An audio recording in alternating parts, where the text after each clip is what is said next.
We do love you, Leeds. My two boys there. Theo, he knows that I've got him trained well, as all you guys will agree with. Welcome to the final pint and welcome to Imagine Not Being Leeds. I'm buzzing as usual. I've got Dillo with me from all the Leeds Bros. Unfortunately, quick shout out for Darren, whose little boy's in hospital. He's been struggling for the last few weeks. Hopefully, they're going to get to the bottom of what's wrong with him. So, big love to Darren and Amy. We're all there with you in spirit, even though we can't be there in person. But yeah, I'm sure they all echo what everyone else would say. So yeah, much love to you, and I'm sure it'll be fine. So yeah, on that note, we've got Evie from Discourse Of Peacocks, who I'm buzzing to be back on the channel after we'd had an episode of ups and downs, didn't we, Evie, last week, which has done really well, and we had some good messages off that. So that were really good, really happy with that. So got to have you back, and we've got Boss Nas, well Dan, aka Boss Nas. Decent, really good content creator for Bridtown, his local side, as well as being a massive avid Leeds fan. So great to have you guys on there. Thank you so much for coming and helping me out with this stream. Anyone in the chat who's new here, please stick a like on, please subscribe. If you've come over from Joe's show, and you don't know who myself is or all the Leeds Bros, go check us out. Stick a like on his videos and help us out, please, because we're trying our best here and we're enjoying it. And yeah, much love for everyone that gets involved. So, Matty, go on, mate. And Discourse Of Peacocks, bro. Yeah, I know. She's just a legend. I'm getting a bit nervous, to be fair. But yeah, everyone knows who Evie is, I'm sure. But I'll touch on that at the end. But she's a legend. And I'm sure anyone here definitely knows who Evie is. We had a good chat, didn't we, Boss Nas, for a week on voice notes saying how good Evie's content was and how she gives it to Joe and other people. Your ears must have been burning on maybe Thursday or Friday. Evie. We're having a good natter about it. But my ears are always burning when it comes to Joe and me winding him up. Left for love, not right for spite. But yeah, so Leeds v Derby, 2-0, routine win, as I've just said over on Joe's show. But yeah, we'll lay your thoughts, Evie, if that's okay, please. Yeah, it was a bit nervy, I'm not going to lie, to start off with, just because there's quite obviously a lot of recent history. We kind of both, when we went up, they went down, and then they've come up and we've come down. So there was a little bit of animosity, but it wasn't the same. It's not like it's not Frank Lampard's Derby, so it wasn't as spicy as it could have been. And you kind of had to pity them, a tiny bit because of the fact that, we went up, we have gained better players, whereas they still have, like their average age is about 29 or something like that, and ours is 24. So there's quite a bit of, I borderline felt sorry for them when you saw like Ramazani and Nonto coming on, when they've had like Dan James, Aronson, even Wober was causing them trouble as well. So yeah, we should have had 3 obviously fantastic and annoying fingertip save for that Pirro shot, but yeah, I thought we did brilliantly. We just got the job done. Another clean sheet. Rodon, first goal in English football. I know that Leeds put it was his first professional goal, and that's what I thought. But after doing a little bit more like research, actually he scored Rennes when he was there. But it's only his second ever grown-up professional goal. So the fact that he did it for us against Derby, wearing the number 6 shirt as well, I think that's quite poignant, when obviously that was Cooper's, and we don't talk about Cooper and Derby, but yeah, it was nice to have a number 6 that helped us score in the correct net.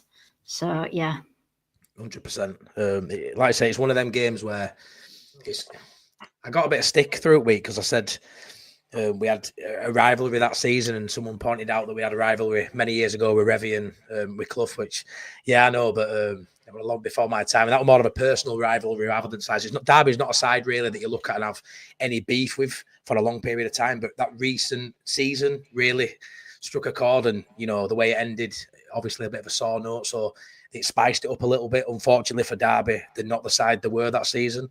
We went up and they've obviously gone down, and we're at 2. We might be in the same division currently, but we're at 2 totally different ends of the spectrum, aren't we? In terms of what they can bring as a club. And I thought the fans brought it, to be fair. They were singing quite well for that first half hour, which, was at the moment in the game where we were struggling. I was not struggling, but you could see they were sitting in, and it could have been a long day for us if we hadn't scored an unconventional goal for Leeds from a corner, which, like I said on Joe's channel, now we're scoring corners, which is becoming a bit more regular, and we're looking deadly from corners.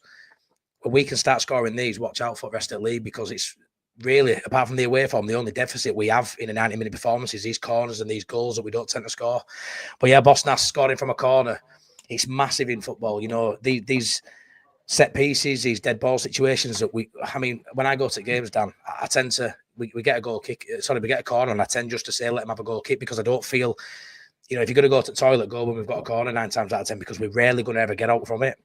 But now with Rothwell's delivery, you're seeing that side of Leeds' game and performance elevate to a new level now that, you know, these goals could be crucial. These goals could be difference in 9 to 12 points, being able to score from corners. So, you know, how impressed were you with, you know, that delivery of Rothwell, and how much more threatening do we look now, weeks on from, you know, previous games where we've looked pony, to be fair. Yeah, I would say, you know, like you just got to look in like the higher leagues, like what Arsenal are doing with their set pieces, and the set pieces are such a huge differential in obviously like goals scored and stuff like that, which obviously then propels onto the kind of like match prediction. So like if you score the first goal, obviously we know that with Leeds, if we score the first goal, the chances are we're going to go on to win the game. With Derby, for me, it's one of those ways. I look at it and I look at Derby, and it's almost like looking at the Premier League, but just like in a different shade, because you look at teams that go up into the Premier League and there's such an obvious difference in class. And I see that with Derby and Leeds. When I was watching it yesterday, I was looking at it and I was going, you can tell these have just come up. Yeah. You know, you're looking at the way that they play in the game. You're looking at how direct they are, and that's symptomatic of a team that's just come up, because they don't want to play. They don't actually want to play football against you. No. They want to play a game of chances. They want to go, you know, we know you're going to have some good chances. The best and most realistic outlook for us to win this game is to try and get lucky and hope for a bounce of a ball, or a gust of wind that brings it into our forward player, where we can get one-on-one with your weakest player in your team, and that's how we're going to try and win it. And for me, when it was very, very clear to me that there was a huge gulf in class in that yesterday. Massive. Honestly, we're like an FA Cup tie, mate, in terms of, you know, you'd expect there to have been 2 leagues below. They just didn't offer anything, did they? And I mean, no. Dillo, were you surprised by how Derby played, or was it pretty much the game you just expected? I expected them to come out and produce the low block, as they did, like the first half an hour. Me and Darren done a watch along. It was real, it was really bouncing off everyone. It was really scrappy. No one could kind of get anything going as such. And the first goal goes in, changes the game. Comfortable win for Leeds to a certain degree. You could say boring, yeah, but 3 points is all that matters. It was 2-0. I'm happy with it, if I'm being honest. Nando and Joseph, for me, that's the only negative. 2 of them didn't do a whole lot when he came on. It's going to happen though. I'm not, that's just me being picky, trying to find things. Rodon got man of the match by Sky, but for me, I thought it was Joe Rodwell. I thought he was phenomenal. But Derby didn't get out of second gear, to be honest. It was at times Leeds that weren't getting out of second gear, but we did. Pulled off a win. As I said on Joe's show, I think it's up from here. I can't see Leeds slipping down anymore. Or slipping up, I should say. I think we'll win and win comfortable against Middlesbrough. And now this is where we're going to start creating that gap. Yeah, I agree, mate. I think Derby lost the keys down the drain, mate, on the way to the car. To be honest, they don't even got a car. Door up, and they were really poor. Still looking for it, mate. It was so bad. You know, it's just anti-football, innit? You know, just sitting in there with just did not want to play football at all, and scoring from that corner changed that game. You know, if that gets to half time and it's 0-0. We all know what it's like in Elland Road. It gets nervy. I mean, I'll be honest, that first 30 minutes, I didn't think we played too well because usually at Elland Road, and we touch on it a lot, Dillo, on here, we come out of the blocks firing. Whether we score that goal or not is another question, but we usually start really well. And obviously, on the back of the Blackburn result, I expected to see some sort of bounce back. And for that first 30 minutes, I wasn't worried, but you can see what was happening, and you just think the longer it goes on, the bigger problem it becomes, and the fans start getting edgy, and it can quite easily just end up being one of those games where you're struggling to break them down. So to score that corner, and then to score again, 5-6 minutes later, it just turned the tide. And at that game, it's 2-0, game over, feet up. And I mean, Evie, when you look at that, at half time, I sort of knew the scripts. I mean, I tipped 5-0. I thought they'd absolutely wipe the floor with them, which they did in every statistic, bar the goals. But with the way the first half went, I sort of knew at half time what the second half was going to sort of run out to be. And unfortunately, it's just something we've got to accept. Whether you think it's boring or not, it's a personal choice. There is an art into controlling a game, and you can, if you enjoy football on the whole, and I know you watch a lot of Champions League games, a lot of other clubs, not just Leeds, so you know football really well. And in your opinion, is it boring, or do you not mind that side of the game where a team just totally nullifies someone through their quality? I mean, obviously, he's always going to be brought up because of the fact that he is the best manager that we've had in best part of 2 decades. It's not Bielsa's football kind of thing. It's not kamikaze kind of ultra edge of the seat kind of thriller. And yes, like for instance, Norwich scored 6 the other day against Plymouth, but they then went and lost 3-0. Whereas we consistently, when we win, we very rarely concede. It's only usually when we drop points that we concede. Usually if we're scoring multiple goals, we win, barring the Pompey game, the first game of the season. Every game that we've scored, more than 2 in, we've won. So it's, Sunderland is actually the exception to that.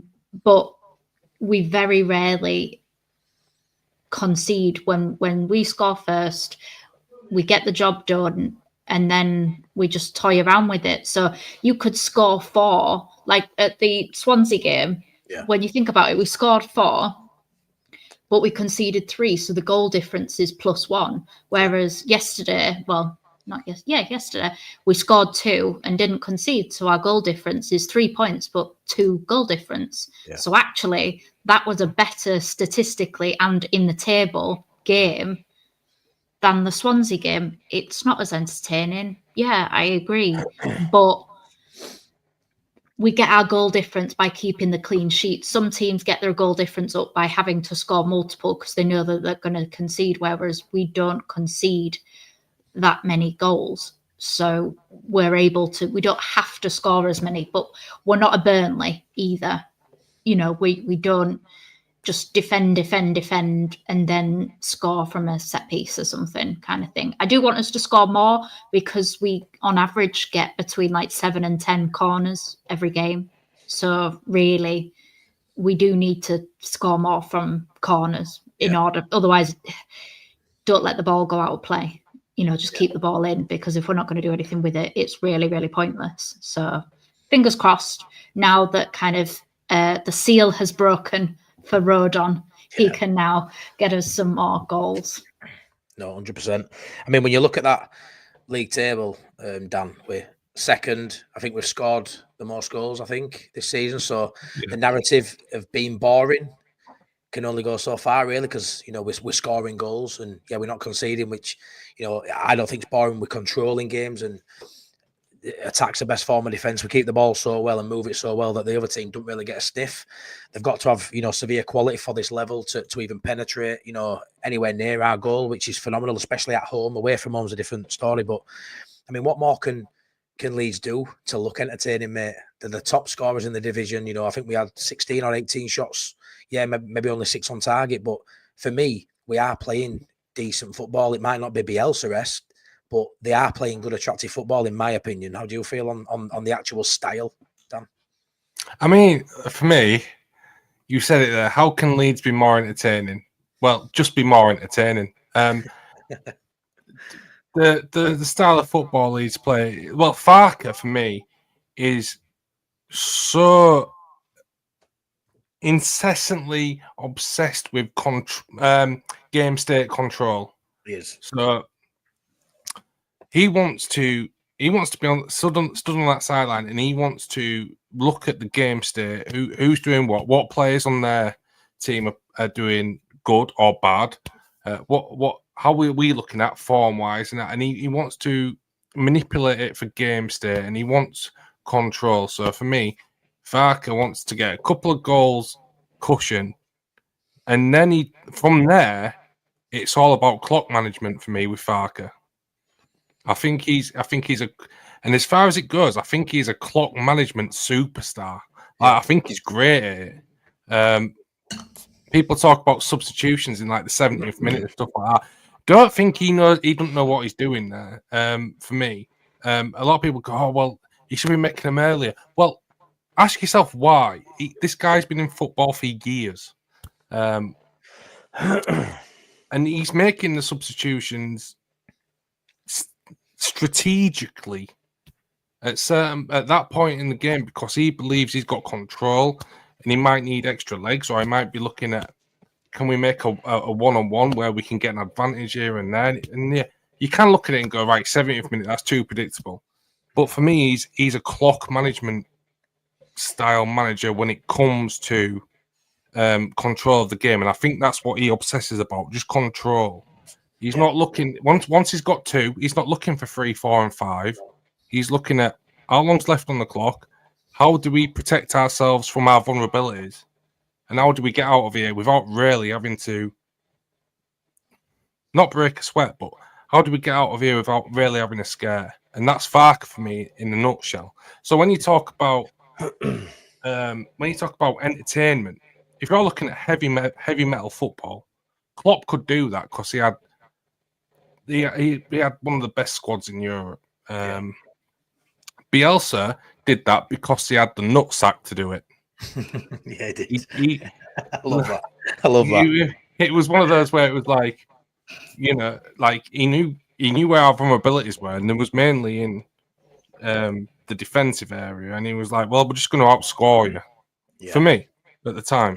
Yeah. Because we was pretty front heavy when it came to, especially towards the latter end with Rafinha, and we would leak goals all over the place. So it was just kind of a case of, we're going to score more than you, or we're going to try and score more than you, and if we get a draw, it's great. But for me, Farke is all about control. If you could ever get a manager in the Football League that was a control freak, he's that. So if you're looking for entertainment, if you're looking for heavy metal football or entertainment, you're not going to get it. What you're going to get is a guy that gets you to where you want to go. Is the boring train conductor that's going to get you to the Premier League, but there's going to be boring parts, and that's just what you're going to get. No, I agree. I have to agree with you there, Dan. The only thing that kind of annoys me about it is the man management come the 70th minute. Not because of the substitutions, but if we're trailing a game and it's slow and it's dead, I feel like there's no plan B. And then he starts chucking on Bamford, Joseph. Like, at one stage, I can't remember what game it was, he brought Joe Gelhardt on, played him right wing. I think it was Nanto and Ramazani before he got injured. And took off our two fastest players to bring on, you might as well say, our two slowest players. And that's the only thing that kind of annoys me. He's very pinpoint, and he's about his substitutions and his players and his roles. But I just think that there's no plan B there. That's the only thing that kind of annoys me. But yeah, 100%. He's not going to change his ways anyway. Definitely not. Been a lot said about this. I don't know if you've seen it either, where a lot of people saying, plan B, and I'm one of them. I would like at some point for us to mix it up and change his philosophy for moments in games, not for games in particular, but for moments in games when we're up against it. But a lot of people say, if you show weakness and bend from your philosophy, what the players think there, and we've seen like with Company at Burnley, we've seen with Maresca at Leicester. They stick with the principle, and based on not even results. Sometimes a manager can go up in terms of his career based on having a strong philosophy and sticking to that philosophy, regardless of what the outside noise is saying. And I would also like to get your opinion on the substitutes, because they are very predictable. Like the boys say, he's not going to make a sub till 70th minute, but we've scored 9 goals from substitutes this season. So is it really a problem? He clearly knows what he's doing, and we all say you need longer than 20 minutes to get into the game. Yeah, I suppose you do. But we've scored 9 goals. I know half of them will be Pirro, but still. We've scored 10 goals. 10. There you go, even better. Double figures. I mean, that is impressive regardless. Whatever you think about, Wober, because Wober was technically a substitute. So he scored for us yesterday. So technically he counts as a substitute goal appearance, even though obviously he was brought on in the first half. I think when it comes to the substitutes, we all get annoyed and things like that. And just going back to the whole plan B, this isn't picking any fans out or anything, but realistically, can anybody think straight away of a manager that has a plan B? Because every single manager in the Premier League right now who isn't Arne Slot is being called out for not having a plan B. Yeah, Arteta's been called out, Ange's been called out. They're all been called out for not having a plan B. It'll be 2 weeks and my new manager will be called out. I'm not going to get to know his name because he'll be gone in a year and a bit anyway, so it's kind of pointless. But most managers don't have a plan B. They have a plan A with an adjustment rather than an actual plan B, because of the fact that if they did have a plan B, then they would clearly thinking that their plan A wasn't going to work. So then what would be the point of having a plan A? Like, if you don't fully believe in something and invest in it, how are you supposed to teach and educate and show your players your philosophy? Because then it becomes a bit of a wishy-washy philosophy. If you have a structured plan B, that means you don't have a strong plan A. Bielsa didn't have a plan B. The only time I ever really saw us adjust to anything was in that Man City away win in the first Premier League season after Cooper got red carded. That was the only time I ever actually saw us being defensively solid. And obviously, yes, they did manage to break through, but they should have absolutely annihilated us in that game, the amount of saves that Meslier had to make and everything. So I think that if you gave Farke better players, and I'm not saying that our players are perfectly good enough for this level, and they are some of the best at this level. Do I think all of them can make that step up to the Premier League? No, I don't. And I think no matter if we win the league comfortably, I still think we are going to see a massive overhaul in the team, because I don't think the 49ers will mess around. I don't think we're going to get a Radrizzani kind of stingy pockets. I don't think we're going to go stupid, because we're going to be in a position of power for the first time since the 49ers are in.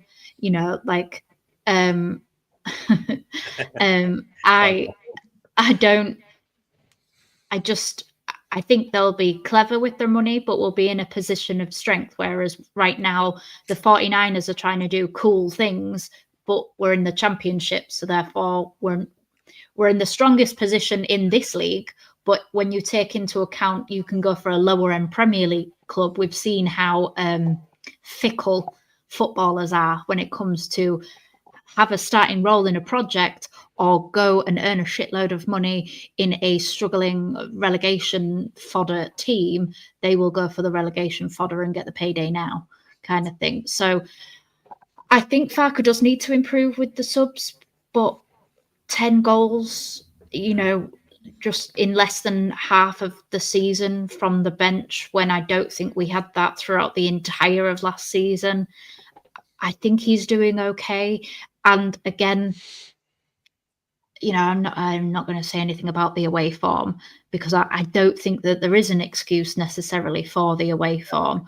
Yeah. But you take away Aronson missing an open net you take away Joseph missing an open net, you take away Solomon's slip, and you take a Meslier howler away from that. And nobody's even questioning the away form because 2 of those games were home games. In fact, 3 of those mistakes were home games.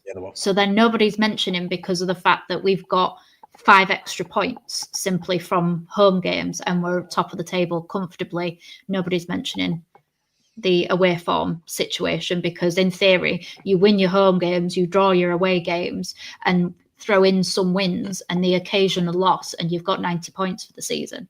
So I don't think it's as bad as people. I just think our expectations are like sky high. And I think the anxiety over being here because we know if we're in here next season, that's when shit hits the fan. And that's when we all go, the fan base goes into meltdown.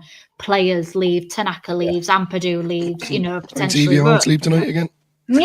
You're welcome. It feels like shit all book this year, doesn't it, Evie? You know what I mean? It feels like last year we always sort of knew, and the 49ers always sort of stated they were like a 2-year. You didn't feel like Farke would get sacked, and it was a massive problem as not going up last year, even though we all wanted it and we all thought we should have done it. We all knew it with this year. We don't feel like we've got a 3rd year in this division, and that's where the anxiety comes in. That's where Dillo always said that Leedsy thing in the back of his head keeps him up at night staring at ceiling counting sheep because he can't even think about an alternative to Leeds going up this year.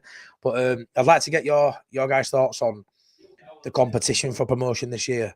So Sheffield United are a point in front of us? Yeah.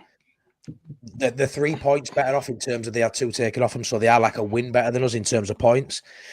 Does any of those sides worry you to a point of is there 2 sides better than us in this division in your opinion?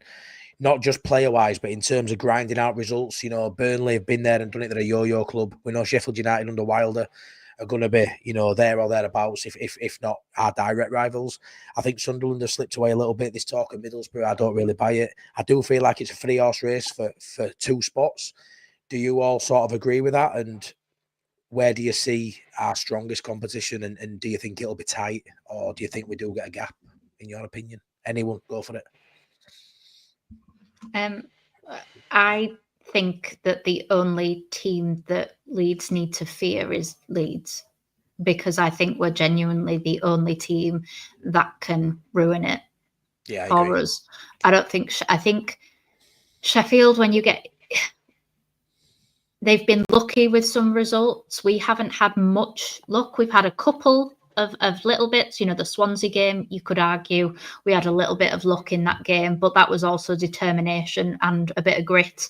Yeah. But I think that the issue is for Sheffield is their bench isn't that great. Yeah, I think Burnley are having to convert a hell of a lot of chances because of the fact that they don't create that many chances. And when you're in February and you're all just a bit knackered and this, that, and the other, I think they will struggle. But I genuinely think that the only team that will mess this up for Leeds is Leeds.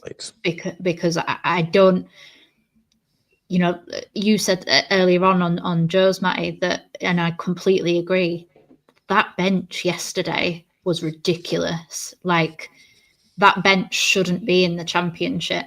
Like, no. That's a very good team to start off with in the Premier League kind of thing. That team probably stays up. If you put this team that we've got now into the relegation season that we had, I think we stay up. I do. But I don't think that Sheffield didn't lay a glove on us, and Burnley one freak slip, and they didn't lay a glove on us. It was one freak slip, but that's what I mean. That was a Leeds fault, an accident, but it was a Leeds mistake that lost us that game. So that's the only issue. Is I think that Leeds will stop us going up. I don't think another team will. I think it will be Leeds if we don't go up. I've said that. What do you guys think? I'll jump in here. And do you know what? This breaks my heart because I absolutely hate to disagree with Evie. It hurts me in here to disagree with Evie. Go for it. I hope that this Leeds United team doesn't have the arrogance of the fan base. I really hope that. Yeah. And let me qualify that. I lived, and by the way, look, everyone has to go to university somewhere. It wasn't my first choice. I went to university in Sheffield, and then my where I lived was called Cherry Street, and it was just across the road from Sheffield. And literally, you could throw a stone into Sheffield United's club shop. And I worked there, and I worked in the fish and chip, in the fish and chip fryers in Sheffield United. It was a job I could get. And my experience of them is that they don't expect, but at the same time they dream. And my experience as a Leeds fan from being 6 years old is that, well, not even really, just recently, is that sometimes we expect and we've stopped dreaming. I love that. It's not about the dream anymore. It's about the expectation. And I read so many comments in so many different chats during many weeks, and I can't help but feeling sad because I think it's toxic, and I think it's starting to get toxic, and it makes me sad as a Leeds United fan. And I'm not talking to anybody in particular here, but we've got to start believing in the dream. What is the dream of Leeds United? Not what we expect, but what do we dream of? And let's aim for that. And that's what I hope the players have got in there. Not an expectation, not an arrogance, but a dream. And for me, Leeds United needs to be built upon that for me. And I look at this team, and do I think this team would survive in the Premier League? No, I don't. And that's because I don't subscribe to any particular narrative. I look at this team, and I look at what they've done, and I look at what they've done and who they've done it against. And I believe there's probably 4 to 5 players in this team, 3 of which probably would be rotation, 2 of which would start in the Premier League. And I think the 49ers have got a lot of work to do. But I think the 49ers have hired the right guy to get this team to where they want this team to be. And I believe the 49ers know what they're doing. I think Leeds United will be a Premier League team next year, but I think there's going to be a lot of growing pains. And I think there needs to be a quite large recalibration and an honest conversation between all of us, between now and getting there, and going, as a group, what is Leeds United in 2024? And as a group, how do we make this a positive experience for everybody? Not just the big people in the space, or the small people in the space, or the people that don't even really talk about it. As a family, what is Leeds United, and where do we want it to be in 2025? Because I think it will be in the Premier League, but I also want it to be a healthier space for everybody. Honestly, mate, that was beautiful. Also, that really was. I'll tell you what, Dillo, I don't know how you follow Martin Luther Dan up there. I don't. I'm just gonna go to bed. Unbelievable. No, it's bang up money, mate. That 10 out of 10. I love what you said there. You know, there's definitely an expectancy within this fan base, and we touch on it quite a bit, don't we, Evie? And say, you know, it can borderline on arrogance that we're Leeds United, and you know, we should walk this league and that, and you've got to earn the right. You know, the name Leeds United, we were in League One. You know, we've spent more years outside Premier League than we have in it in almost my lifetime. To be fair, you know, it's one of them. And my dream, to be fair, Boss Nass, you know, it's just to be proud of who I support. And you know, I never wanted to see Leeds United win at Wembley. My dream was always to watch Leeds at Wembley. So I don't subscribe to that where Leeds United we need to win. I'm a bit more emotional than that. You know, I just love watching my side. I mean, I spoke to you guys. I struggle with mental health. I go to football for different reasons and just enjoying watching my team win. I come out of there smiling, win, lose or draw, because it means more to me than just 3 points. So I know a lot of people don't subscribe to that, and people in chat thinking, what's this guy with this honourable tash waffling on about? But I'm very much like that. I'm an emotional fan, and it means more to me than just that. I love my club, you know what I mean? And there were once upon a time we nearly didn't have a club. We nearly didn't have a club. There were once upon a time we nearly didn't have a club to support. You know, it's one of them. So Yeah. Matty, can I just say, people as well, anybody who does this, please stop, because it's toxic as fuck. Stop collecting receipts. Why? What's up? Like, if you make a prediction and it becomes right, just be happy in it. You don't have to put other people down because they got it wrong. Really, you don't. No, you really don't. You really don't. Where do you sit on it, Dillo? How do you feel about football, Leeds, life in general? Does it affect your week when we don't win, or can you still see the positive in loving Leeds and supporting Leeds as we are? And how do you feel about the expectancy of a lot of fans? Well, I'm gonna go back in time. I fell in love with Leeds because of Darren. I didn't have a choice. You know, my dad was a non-supporter Scum fan and tried to put me into a jersey. It didn't work for him. But I didn't really have a choice with Darren. So when I came home, you know, there was posters of Alan Smith. There was, you know, whoever I was, Darren had it. So I fell in love with the club that way.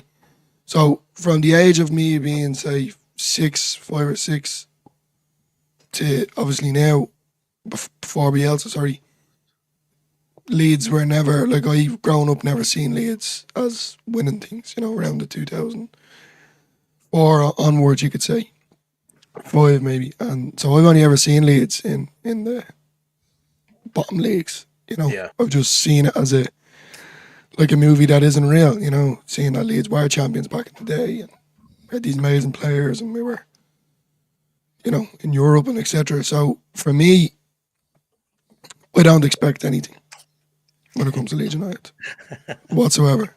And that's not me being disappointment. Just disappointment. No. For me, it's just this is a club that I fell in love with, no matter where we are. You know, League Two. Like I remember going to my first Leeds game, and to this day, my friends are probably watching this. Like they're Liverpool, they're Scum, they're City, they're Chelsea. You know, that have won stuff over the years, and I'd say, you know, Becky on the back of my jersey or Beckford, and say, who's that? I'd say, that's one of probably the best players ever. You know, they'd be laughing at me. They're Rooney and they're Ronaldo and etc. So I was always that oddball with the Leeds jersey because not that there's a big population in Ireland of Leeds fans. So the dream for me was just exactly what you said, Matty. It's, don't get me wrong, when Leeds lose, lads. Oh yeah, affects me. It gets heated in this house. Like, it does. You have to leave me alone. But I wouldn't change it for the world. I'd never change it. So what Dan said, 10 out of 10, what you were saying, 100%. I'm not like that at all. Like, I'll still support Leeds if we're at the bottom of League Two. Yeah, mint, man, mint. So can we bring it back to Derby to a degree? I want to know what you think about.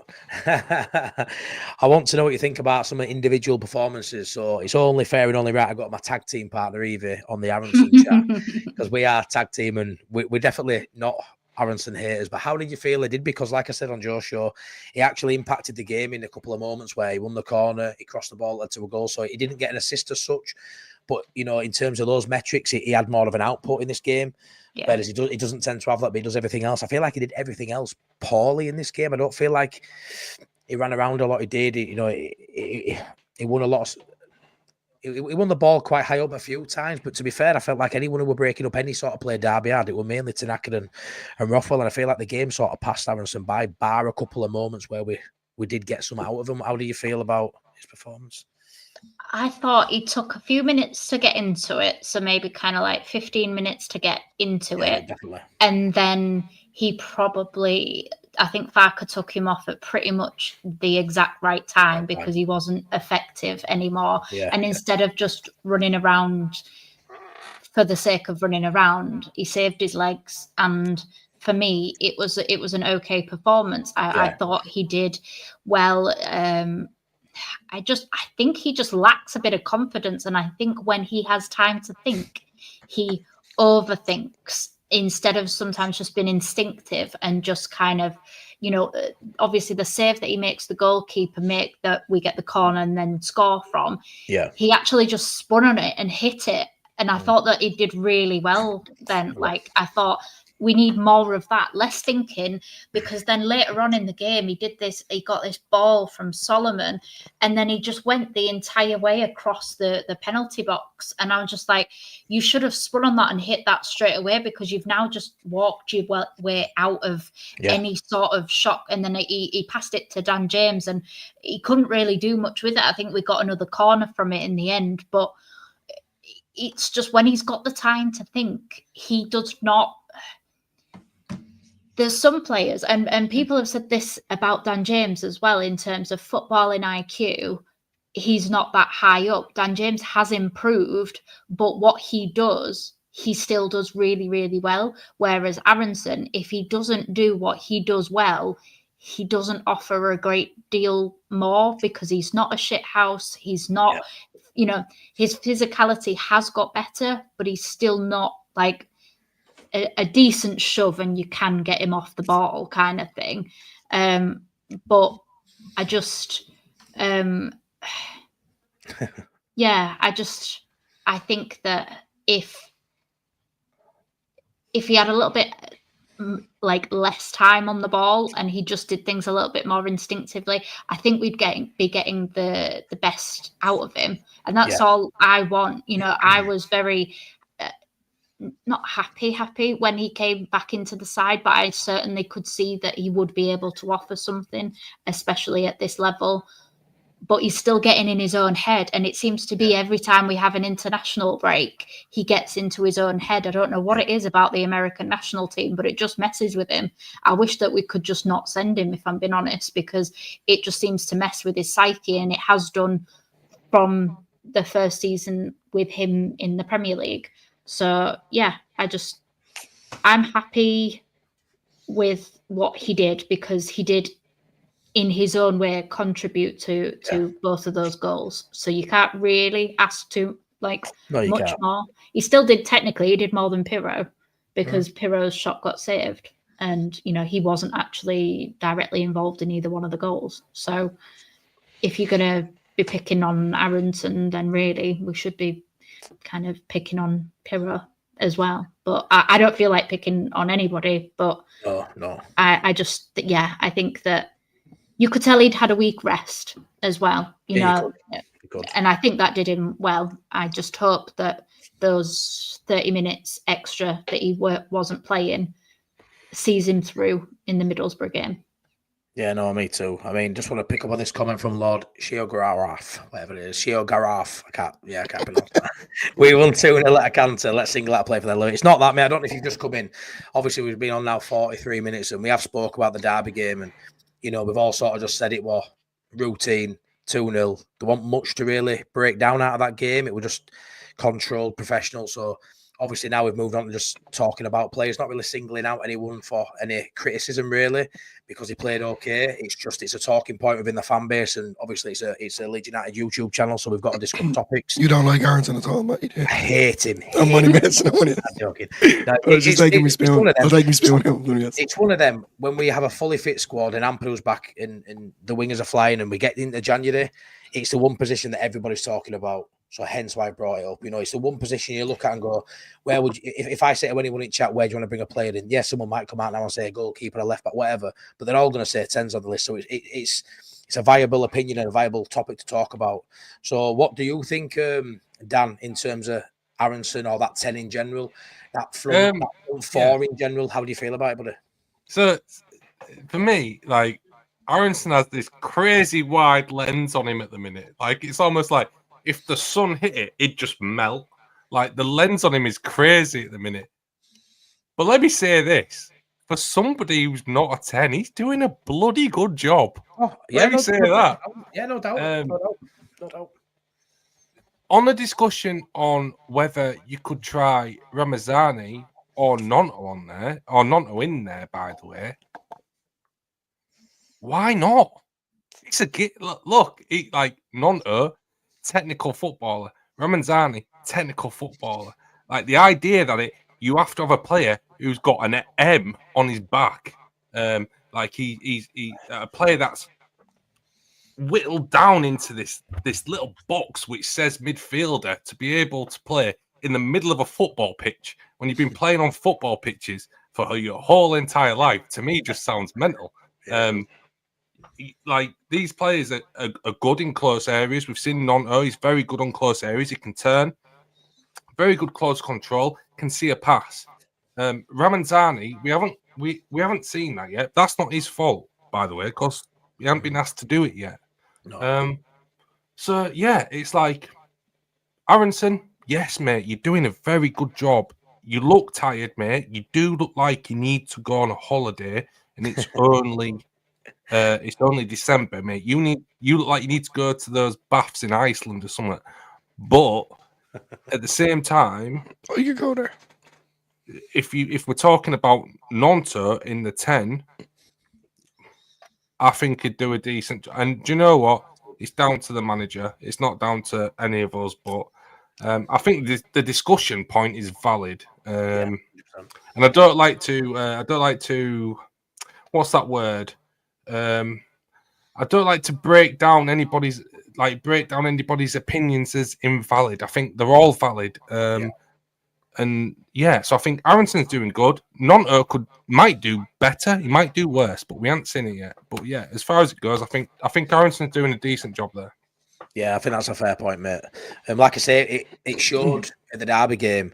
He had options. You've got Ramazani fit now. He had Nonto on bench, and he still chose to keep Pido on the pitch and dropped him into 10 when he took Aronson off.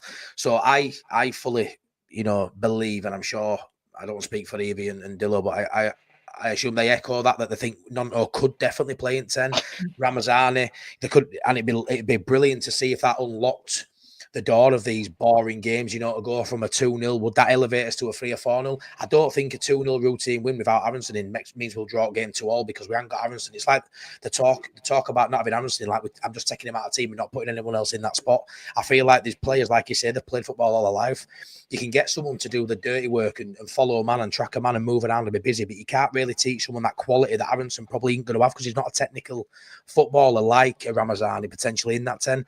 But I also understand, like Lockie's opinion, he goes into quite a lot. There's different profiles for 10s, strong physical 10s like he had at Norwich, flair players like Pablo, then someone like Aronson who works really hard for the team and isn't a selfish player. I understand that. But we've seen this week a bit of a shift from Farke, haven't we, Dillo, where he's sort of alluded to the fact he isn't going to play a winger in the 10. And we saw that, like I say, at Derby. If anything, we're looking now with Ampadu coming back well ahead of schedule. Unbelievable to see him on bench. Let's just say that. But we're looking at a position now where potentially he's going to see one of these centre midfielders or DMs, as we've called them, playing, moving up and having potentially Aronson coming out for Ampadu and maybe switching that midfield up a little bit. Do you think that would work, pal? Yeah, I think just do away with the 10 altogether. I think if you play 3 in the middle of the park, Ampadu sitting just in front of the 2 centre halves, to drop in between the 2 centre halves when we are attacking. But then it means you can take the shackles off Tanaka and Rotwell. The press mightn't be there, obviously, with Pero, but that's where you bring Joseph into the mix. Different. We keep saying it on every stream, different horses for different courses. I'm the same as you and Evie. I completely agree with you when it comes to the Aronson situation. I'm not no way at all as he redeemed himself with me. He's definitely made an impact. Number one, but number 2 is he just needs a rest. I know we got a week rest there, but we still need a number 10. There's no harm at chucking someone else in there. Like, you're right in what you're saying, Matty. Farke doesn't play a winger in the 10. No. But if you want to be critical about it, like last season, Rutter actually was a left winger, and all of a sudden then he was the 10. Yeah. But that seems what's annoying about it is that Nonto can't play there. Tanaka can definitely play there. Rowell can play there. So I don't understand why he just doesn't give these lads an opportunity to do it. But yeah, look, as I said, what people said, jumping, Aronson's done a good job for me. He hasn't, he's not making a hash of it. It's more of a, I feel sorry for him because he's getting the burden on his shoulders. He's doing a job that doesn't,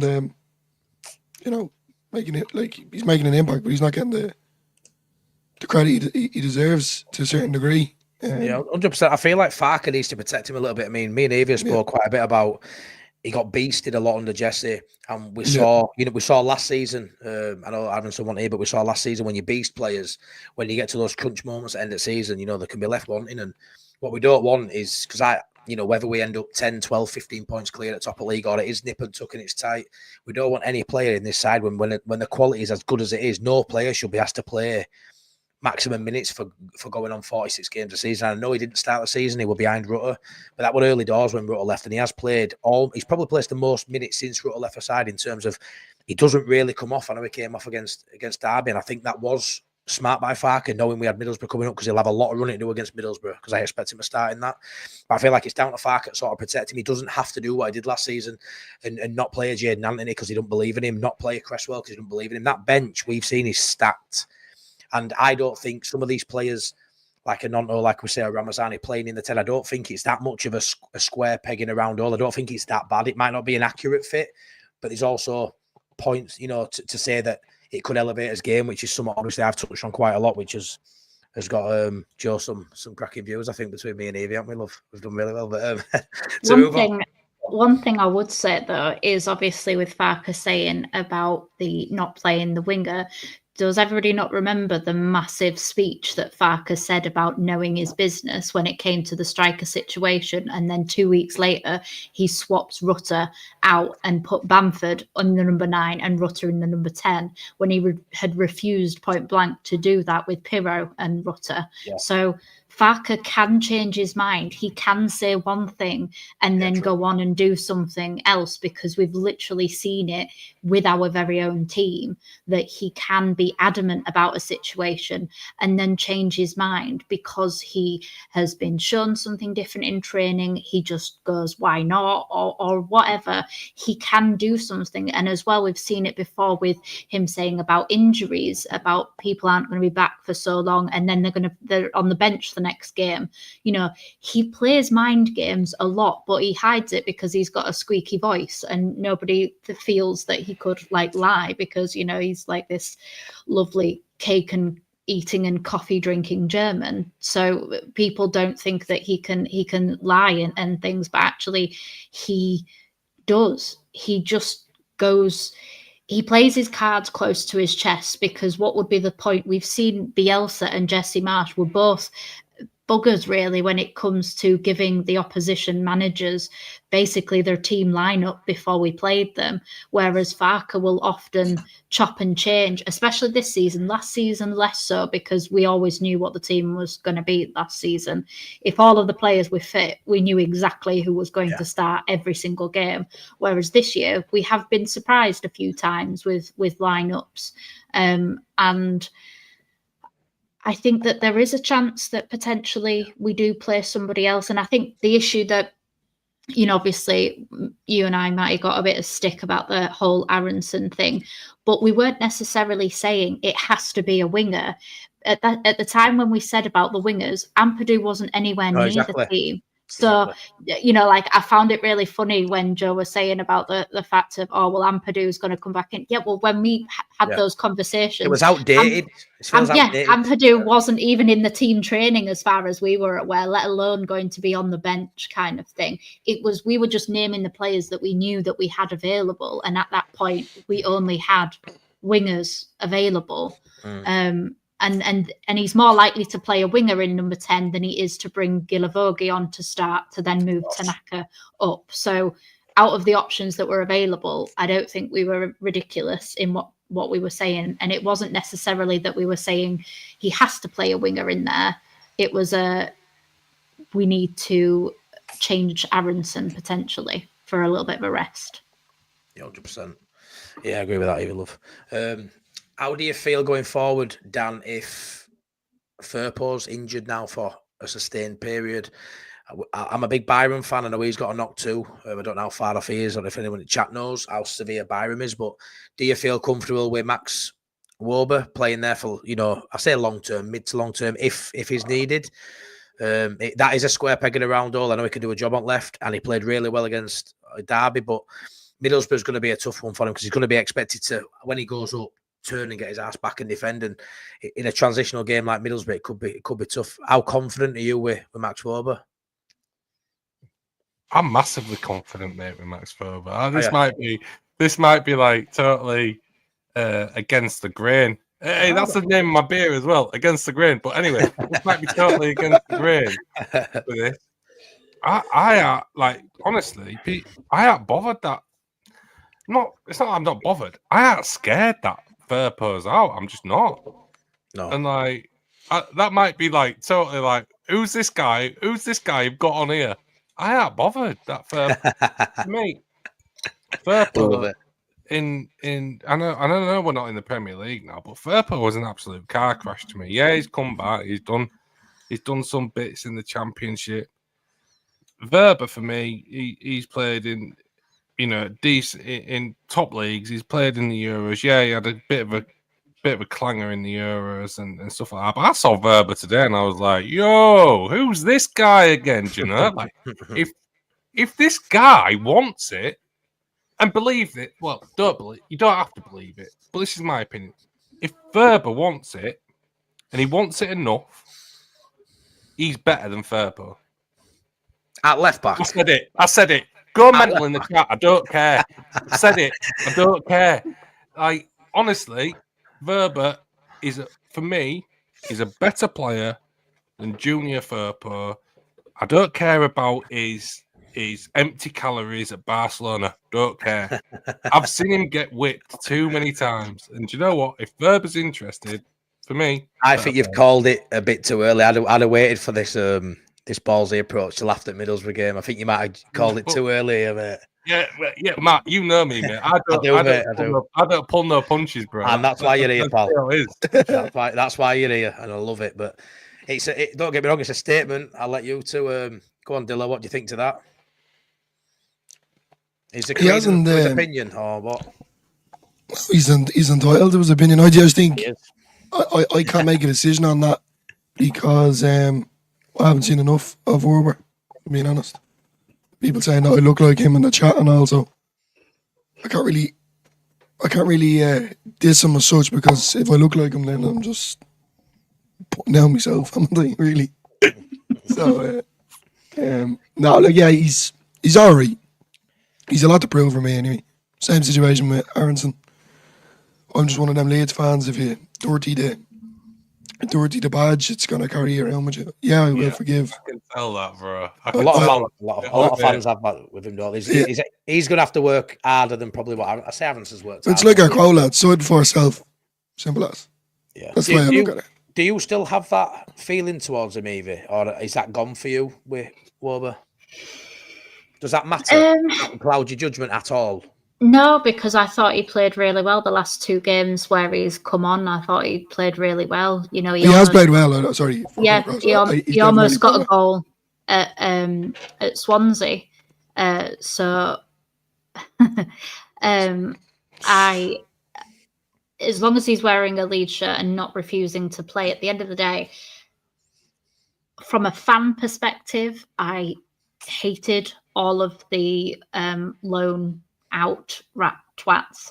But I also think that if you have no emotional affiliation to this club and you have a contract that has a release clause where you can go and get the exact same amount of money for and not be in a second tier team when it comes to international football as well, you're going to do that. And I hate it. I really hate it, because I am Leeds and I want my club to do well, and I want every single player to love the club like I love the club. Yeah. But are we all in jobs that we absolutely would give our life and soul for? You know, you've got to think of it. If they will all have their own personal football clubs. Very rarely do you get a player that plays for the club that they support.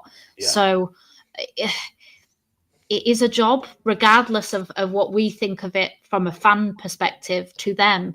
And regardless of whether, you know, like David Batty hates football, like, and as Leeds fans, everybody loved him because of his, you know, he didn't give two shits kind of an attitude. Mm. He saw it as a job and he was good at his job, but that was it. So would we realistically take a voluntary 50% pay cut to play in a league where you might not then get picked up for your national team because of the fact that you're in a lower league? Would you do it if you didn't care that much about the club and you'd been there for less than 6 months, which Max Verber had been?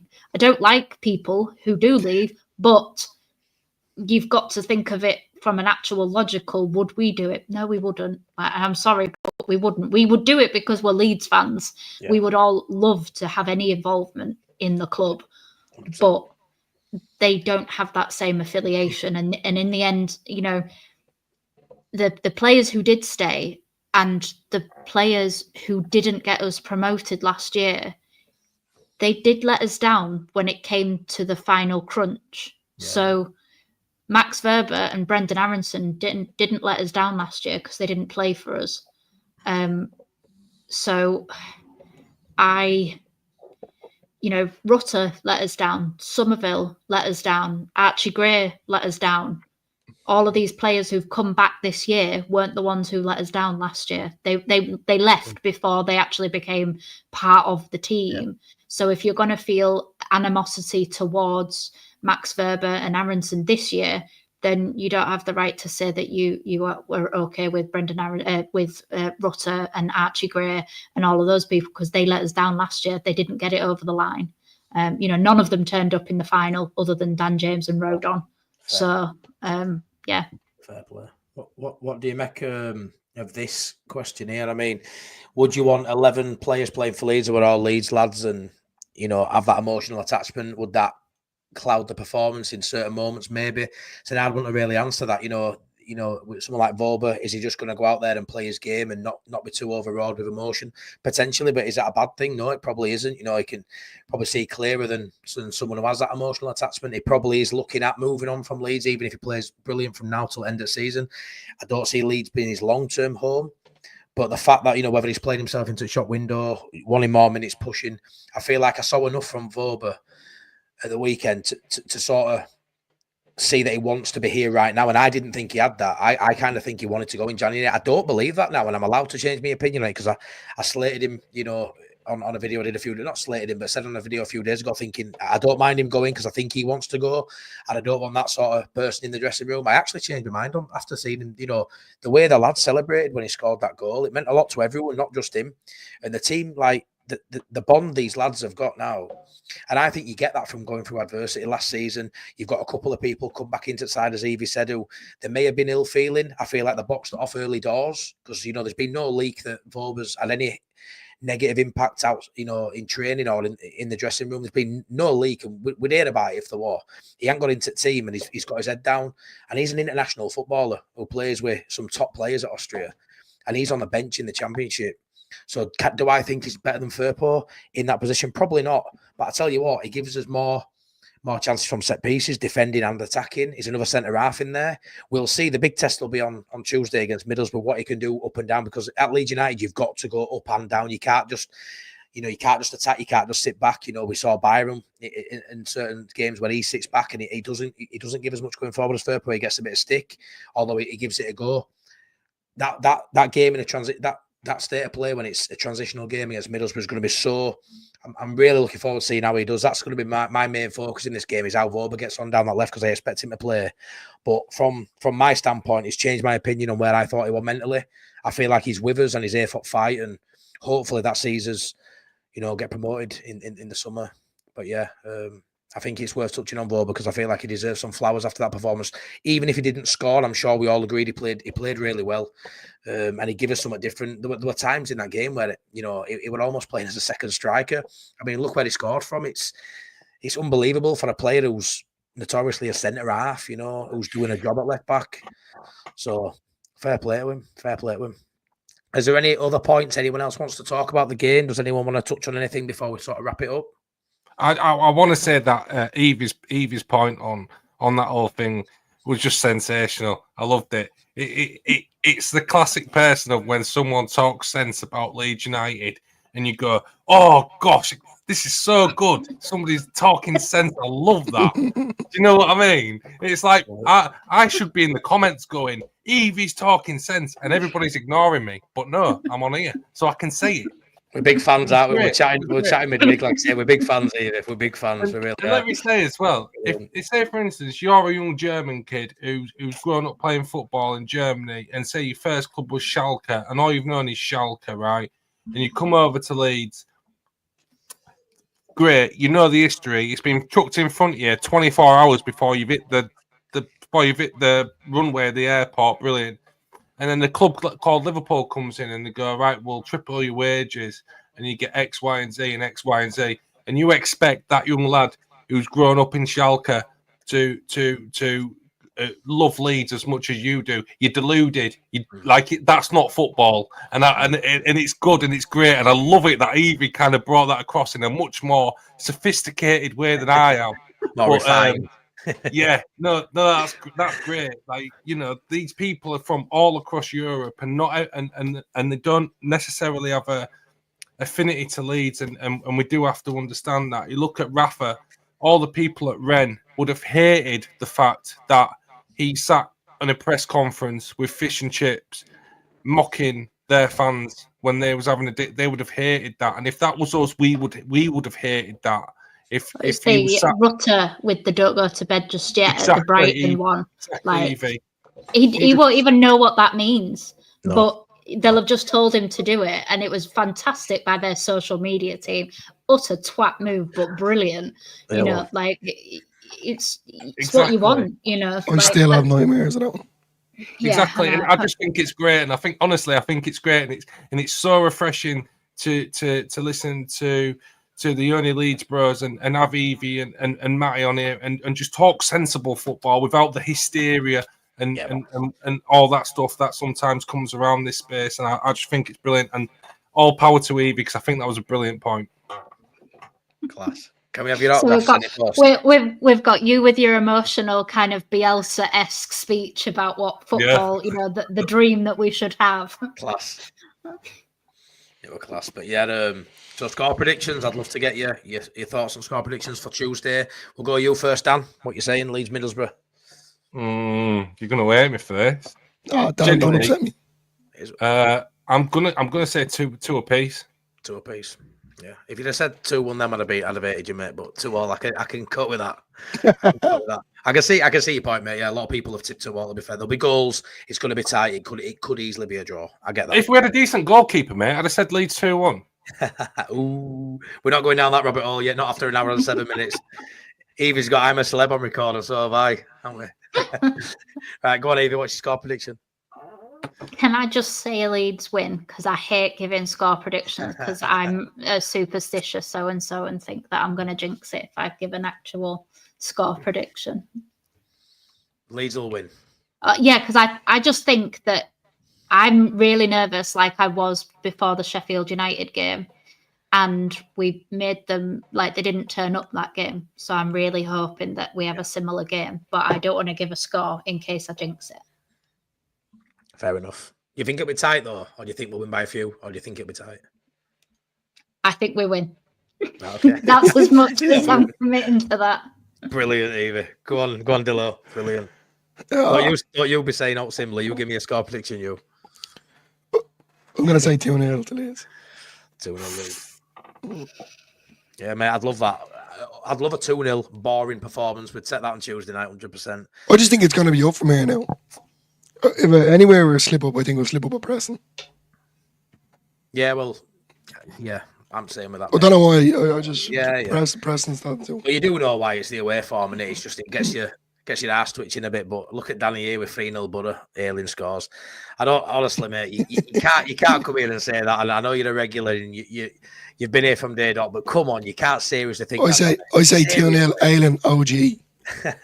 Listen, Danny gets stuff right quite a lot. That's what's worrying me. That's what's worrying me, Dan.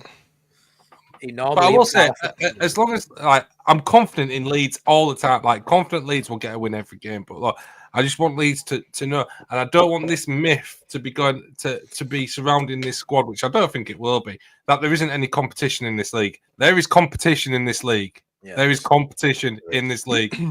Anybody who says we're gonna walk the league, get some salt on those chips, man. Honestly, there's competition in this league. We're 17 games in. How many games is in the season? 46? Yeah. So we're 6 games away from the midway point.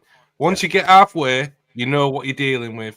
And honestly, I think when we get halfway, it's going to be neck and neck with a couple of teams. There is competition in this league for me. No, I get that, mate. I called early doors. I did a bit of Joe and sort of like went with my emotional state, and we're like, yeah, we're going to romp it, but I've tempered expectations recently, and yeah, I didn't give Burnley credit because I think we're a better footballing side of them. That don't mean they aren't going to get enough points to rival us, or does it just because they don't play decent football?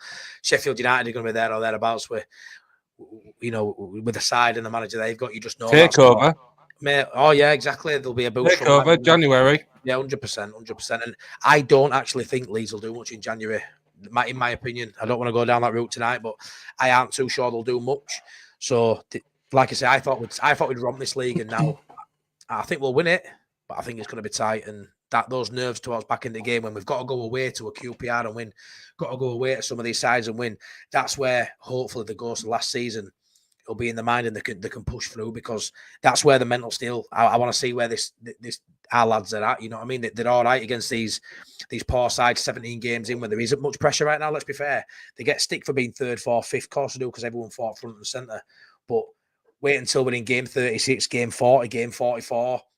That's when you need to see these come through these games. And is it going to be as easy, as controlled, as measured as it is right now? 17 games in, I'm not too sure, but I think we'll be 19. okay. We've played 19. 19 games, even more closer to middle of the season. I think we'll win it by, but I don't think it's as much as what people think. No. I think we'll win it. I think we'll win it between 3 to 5 points. Clear. I think that'll be it, though. Yeah, I think anybody who thinks we're going to win it by 10, 15 points is just on cloud cuckoo land. No, that top 6 or 7 teams are so close. We went from 4th to 2nd to 3rd to 2nd to 1st to 3rd, all within a week and a bit. So we're all, Burnley, who were drawing so many games, are only 1 point behind us, and we're only 1 point behind Sheffield United. So I think it is going to be a much tighter league. And I think that, QPR away terrifies me, because they just beat Norwich 3-0. The same team that registered 2 shots all game against us. That terrifies me, because I remember going on the Match Reaction after that game in tears last season, and I don't want that. I never want to have to cry actual sad tears because of Leeds United on a bloody YouTube stream. But they need to perform in those games. Those games are far more difficult than beating. If we beat Middlesbrough, then I think QPR away is a more difficult game for us than. I have more faith for us beating Middlesbrough at home than I do us beating QPR away. Yeah, me too. And that shouldn't be the case. But that game really gives me emotions. So yeah, I would like us to do the job when it comes again. And the same with Derby. We made them look like shit, but it's the end of this month we play them again, so I would like us to do the same, copy and paste, but away from home. 100%. Easy says, we don't need to fear any team in this league. We may not win every game, but we win more than anyone else. Yeah, I agree, mate. I agree. I just want to throw that out there, man. I got the prediction right for that score against them. You know what I'm saying? You know what I'm saying? So now we're tied. So currently, me and you are tied. So anyone that doesn't know, me, Matty, and Darren, we do predictions of every game. Whoever is top of the whoever's bottom of the leaderboard has to do a chip challenge, the hot chip challenge. That was Matty's idea. That one as well, Matty. Where Easy's put, we don't interfere any team in this league. I totally agree with that. But another point on that is we need to respect every single team in this league. Yeah. We don't need to fear anyone, but you need to respect everybody, because as soon as your respect goes for a team, that's where you drop points. Absolutely. And I think we've done that in past. I feel like we've gone into a game and expected to win. QPR last season were one of them. I feel like we expected to go there and turn them over, and we got us our spanked, didn't we? Let's be fair. But no. Right, I'm going to leave it there. There's been 40 to 50 people live the whole time. So if I haven't got through everyone's comments, I do apologise. I've tried my best. It's just there's a lot going on here for me, but much appreciated. Please like the video, subscribe if you haven't already. Please check out Evie. I'm sure you already know her channel. It's one of the best ones on YouTube for me. Discourse of Peacocks. Go watch it. Go watch her stuff. Brilliant. All the Leeds bros, Darren and Dillo. Darren's not with us tonight. Dillo is. So go check them stuff out. Brilliant content creators. Brothers. Isn't anything else like that on YouTube in the Leeds scene for me. So go check their banter out. It's brilliant. And go check out Dan, aka Boss Nass, Seasiders TV, his local side, Bridtown. Massive Leeds fan, massive Bridtown fan, doing it, repping it for non-league football teams as well, doing a good stuff over there for them. So yeah, please check all our channels, and thank you so much for being here. It means a lot. Take care, and yeah, we'll speak after Middlesbrough. Take care, guys. Thank you.